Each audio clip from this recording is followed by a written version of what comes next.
Astanga Yoga is the 8 limbs of yoga, of which asana is one of the limbs. And I think in the West, we've tended to focus in on that limb, on asana. But the way we practice here, because we know that it's called Ashtanga and because we know that Ashtanga means 8 limbs, we already have an understanding that there's more to the practice than just asana.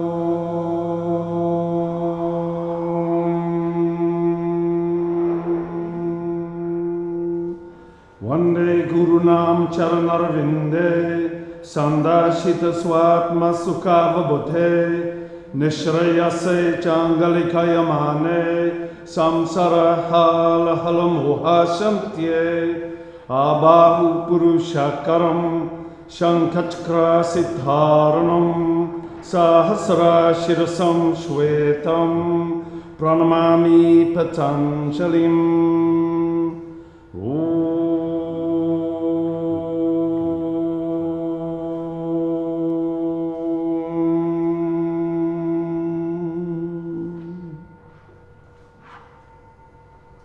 I like the mornings because it's a quieter time for my mind, and I feel like I have some time for myself before everything else in my life kind of gets underway. I have to be quite mindful of being gentle on myself in terms of what I expect from myself, and to be more gentle with myself about my practice kind of holistically. It's not always about showing up and doing everything. Sometimes it's about just showing up and doing what you can do on that day. So when I got here, I could barely touch my toes. I couldn't sit cross-legged on the floor. The practice was making me angry because I couldn't do what I wanted to do. And now it's such a part of my life that even if I don't feel like doing it, I get here, and once I start doing the Surya Namaskaras, you know, the opening sequence, I get into it, and I get into the breath and into the movement, and I just kind of start, you know, as the practices to flow with it. When I first started doing Astanga, movements were very laboured, and I was very, very sweaty, and it would take me 5 minutes type thing to do one downward dog. If it was only about exercising, or if it was only about getting more flexible, I probably would have stopped a long time ago, because I'm not this super flexy guy, and I don't think that I'm going to become this super bendy guy by the time I pass on.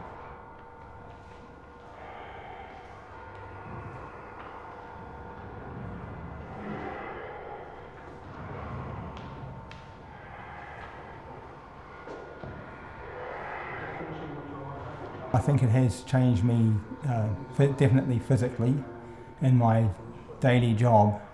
It is not a task or anything like that to do things that several years ago was, and as far as mentally is concerned, I feel more peaceful.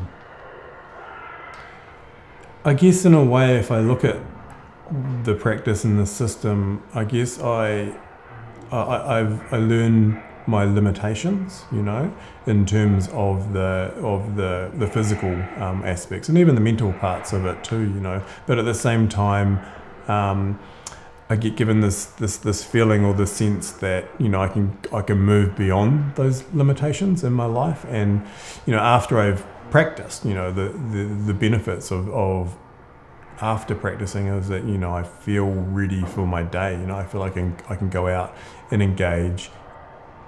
So the first 4 limbs of Astanga Yoga are Yama, Niyama, Asana and Pranayama. And these are the external limbs. They're the limbs that we practice. That's what our practice is, what we do when we come here onto our yoga mat. The other 4 limbs are deepening levels of meditation, and That's the internal practice. And Guruji always said, practice, practice, practice, and all is coming. For him, yoga was a practical means of achieving the end goal of samadhi. So it's through your practice, it's through what you do on the mat that the 4 internal limbs evolve naturally. But this takes practicing with dedication and discipline over a long period of time. When I first started, there was a bit of a pattern where Mike would show me a new asana, a new move, and I would kind of almost smile and have a little chuckle because I thought, I can't do that. And then after a while, he would start helping me do it, and eventually, with his help, I could do it. And then slowly, I actually learned I actually could do it. I could do it by myself. And that seemed to be a pattern and go for a long time. And that was a nice thing about it. You learn what seemed a bit impossible can be done with practice and time. Mysore style, that was actually my first approach to Ashtanga. When I stepped into that room, it was early morning, so very peaceful, quiet, just candles, no harsh light. I just saw the people moving, and to me, they seemed to be like dancers. And I heard them breathing. That was it. I didn't hear anything else. And it was just so mystic, and I felt drawn to it immediately. For me, it is really getting centered myself on what it is that my thinking, my breathing, my body movement how can it be most in unison? I really like the Mysore style simply because it means that I haven't got to follow a teacher at the front. I find that it puts me in a more meditative state because I'm doing it on my own and I can do it at my own pace, and it sort of prevents a little bit of embarrassment really because I could never keep up with yoga classes. One thing about the Mysore style that I really like, it's a very personal journey, but it's somewhere you're being helped along the way as well. So there's a structure and there's someone who's a really good teacher helping you and telling you how to take your time and work and things. And the only person you're really kind of pushing along is yourself. So it's really taking your time and doing everything in the right way. The sequence of postures in Astanga is very different from what I've been doing before. Just because of that sequence, I think that structurally things have changed quite a bit. I had issues with getting kind of a rounded spine, but with all the down dog and the vinyasas, it forced my spine to sort of pay attention to itself a little bit better or in a different way. So I've found that my back has gotten much straighter and have taken out maybe some of the weak spots in the spine from over-flexibility.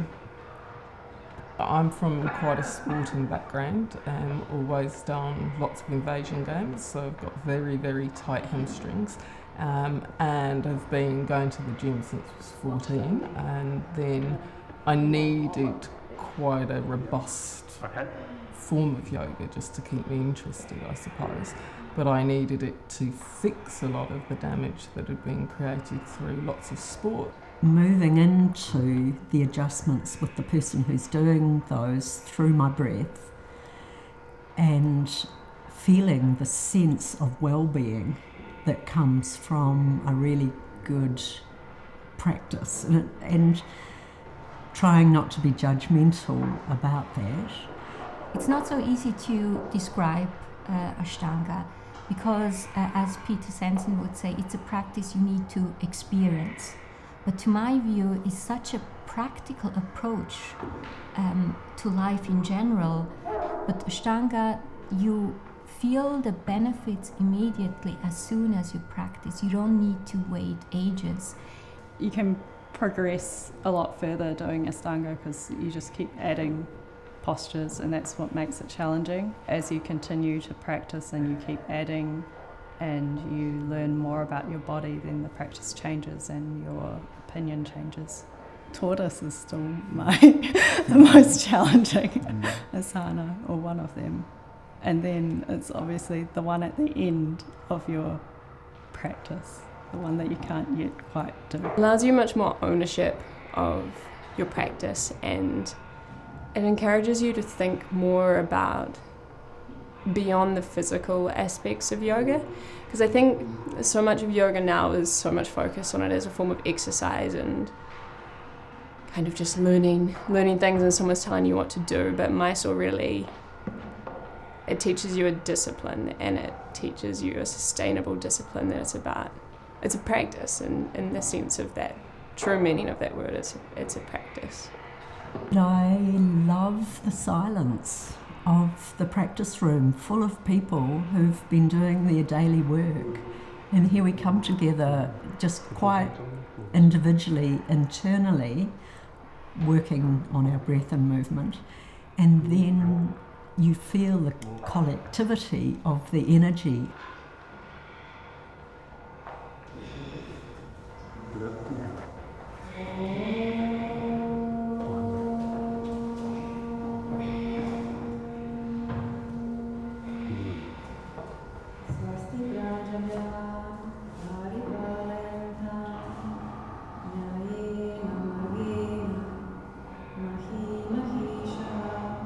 So the concept of lineage is parampara, and this is the idea that this knowledge has been passed down from teacher to student to teacher to student over the ages. And tied in with this concept is the idea of guru, of having a guru, having a teacher. And this requires you to follow your teacher's method, follow his instructions. And the difficulty that this presents for most people is the humility this requires of you. It taught me a lot, and I wish more people would have access to the beautiful practice.